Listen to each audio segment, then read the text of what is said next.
Saquon, can you talk a little bit going into this season right now, how you feel about your football team, how good you think this team could be?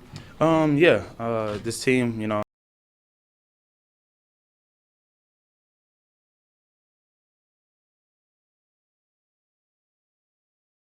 competing, and I actually wasn't here for this part last year. Obviously, I was in the draft process, so to be able to be in here and there working out and running, just really happy with what we got, and really excited for the future. How do you look at your responsibility for this team? My responsibility for this team is to continue to grow every single day as a player and as a person, take my leadership to another level, and that's pretty much it. What's your reaction to the Odell trade, and how do you see this team could be better without him? My reaction to the Odell trade was, everyone probably would say they was shocked. He called me right when it happened, but before it got out to the news, talked to me, been a big brother like he always been, gave me a lot of great advice. To see him go, it sucked, but like I said in an interview with Taylor Rooks, it's sad to see people go, but you got to keep it moving. We got to continue to get better. We got to continue to grow, and that's what we have as a team right now. And we got to continue to believe in each other and take it to another level next year. Can this team be better with him not here? I think we can, because that's the team we have right now. And that's our team right now. And like I said, we got to continue to believe in each other, believe in the coaches, believe in the system that we have here, and continue to compete against each other right now, because we can't be able to play anybody else. And then when the season gets rolling around, take it to another level. Saquon, when you came here, Odell's, 25 years old, you're a young guy. Did you kind of look at this and say, we're going to be, make magic together for many years here with the Giants? And now that you're not, does it tell you something about, either the Giants or the business? Definitely open your eyes up to the business. But I didn't need the Odell trade to open my eyes up to the business. Your first week, you come to the NFL, all around the league, people are getting cut or people getting moved around. Like you said, Odell is a really good friend of mine. He's coming in here. We expected to have a great career with each other, but unfortunately that doesn't happen. And like I said, it doesn't change anything with our friendship. He's in Cleveland, I'm in New York. We're one phone call away, not that many miles away. So that's not going to change our friendship. But for the team, one thing we can focus on the team right now. Just like in Cleveland, he got focused on Cleveland, and we got focused on ourselves right now and continue to get better and move on. Saquon, you talked at the end of the year last year about wanting to take that next step as a leader. How, if at all, does the trade and Odell not being here change that for you, or what added responsibilities do you feel? Doesn't change anything for me. That was my mindset, and that was going to be my role no matter what, is continue to grow. That's how I am as a competitor, as a person, to find new things and challenge myself, and that's what I'm continuing to do throughout my career. One of the things, obviously, there's many things on the field, whether it's pass blocking, whether it's catching the ball, but on the field, but more of a leadership role, being more vocal, stepping up, challenging people. Like I said, I wasn't able to be part of this phase last year, and now I'm part of it, so do what I know, and that's the only thing I know is work, compete, and when we're out there, just challenge Wayne, and Wayne challenging me. I'm challenging Evan to take our team to another level. Saquon, is it important to you to try to become the best running back in this league? No. Obviously, my competitive nature would love to be the best running back in the league, to be the best player in the league, but I think you can make an argument that I was one of the best running backs last year and only have 5 and 11 to account for. So my mindset is whatever it takes to get the team to the playoffs and compete for a championship, whether that's 2,000, 2,500 yards, or 800 yards. Saquon, which of the top guys in this NFL draft class have reached out to you, having gone through this last year? What have you told those guys? Not really anyone reached out to me. Only people that really reached out to me is my college teammates. And I've been around some of those guys. I trained with Ryan Flaherty.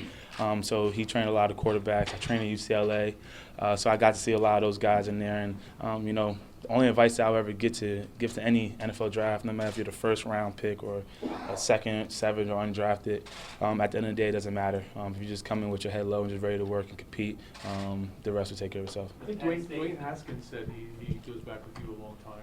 Yeah. Camps and stuff. What do you like about his game? What do you see in him? Yeah, I got to see Dwayne play, not live, but on TV against Penn State. I definitely was in tune in that game.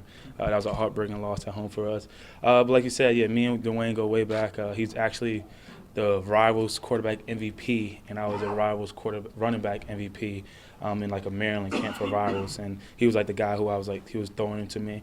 And he's young, talented. I think he has a great career ahead of him, and wherever he lands up, wish him the best. Saquon, What I do know you- it's early, but having met some of your new teammates, what's the culture, the environment of the locker room like? Especially, you have some guys that are missing now and that have moved on, some new faces. What's the culture and environment like?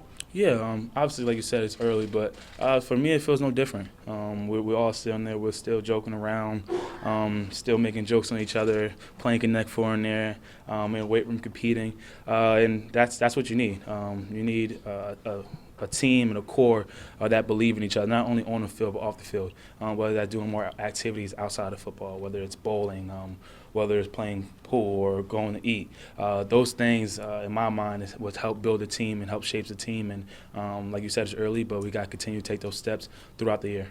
Saquon, what's your message for frustrated Giants fans right now? I mean, why would we be frustrated, in my opinion? I think, in my opinion, we have a great team. We got a great quarterback, great offensive line, great running back, great wide receiver, so on and so on and so on. And I think that, we figured it out a little bit in the second half of the season last year. If we could have that mindset and that belief that we have with team toughness and together and be able to start off early, we could have a great season next year. Saquon, last year this time, you're thinking about where you're going to get picked. Now, as you look at the draft from the other side of the scope, are you anxious to see what happens in this draft? Are you going to watch it even? What I watch? No, probably won't watch. The draft is long, to be completely honest.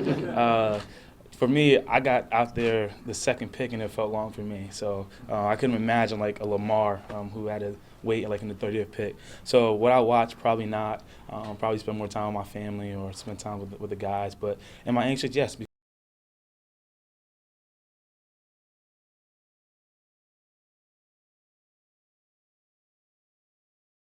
And compete. What are you hoping they accomplish so in the draft?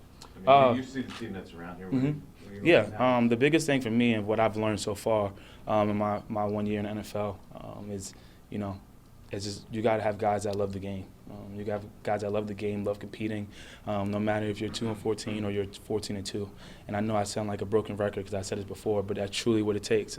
If you look at the best team who won the Super Bowl last year, the Patriots, obviously Tom Brady gets all the love and the praise, but there's so many people around him that just love the game, and that's the kind of system that they operate about over there. So in my mindset is, why not? Why not take that approach? I don't care who we draft. I don't care if it's a quarterback, running back, tight end, DN or whatever, as long as they're guys that really come into work and buy into what we have here as a team, I think they can help us win.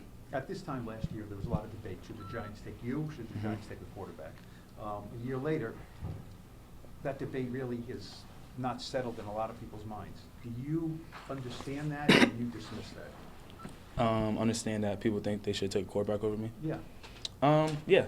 Like I said, I understand that, but I don't care for their opinions, really. I can't change their opinions, not being cocky of any way, but if a rookie of the year doesn't sway that mindset, then I don't know what will. So my mindset is to continue to prove to the people in this locker room and in this building that they got the right guy. And not only I'm saying right guy because, yes, I can go out there and break an 80-yard touchdown and hurt a little guy.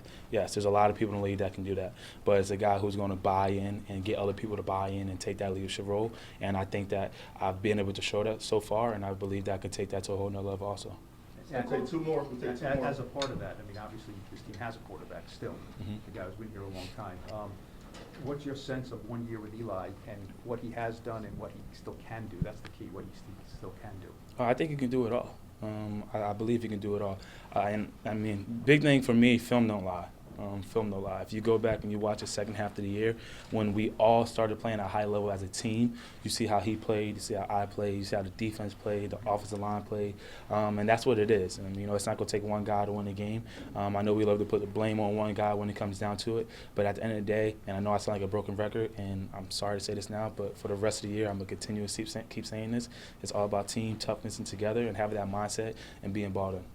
How much pride do you take in being part of this organization? A lot of pride. This is the team that drafted me and gave me the opportunity to live my dream, and I'm living my dream. So for me, my dream was to be in the NFL, not only be in the NFL, but play at a high level. And while I'm blessed enough and fortunate enough to play at a place like this, and we look behind us and you see the Super Bowl wins and you see the guys on this wall, and I want to be a part of that one day, and I'm going to do whatever I can to be a part of that.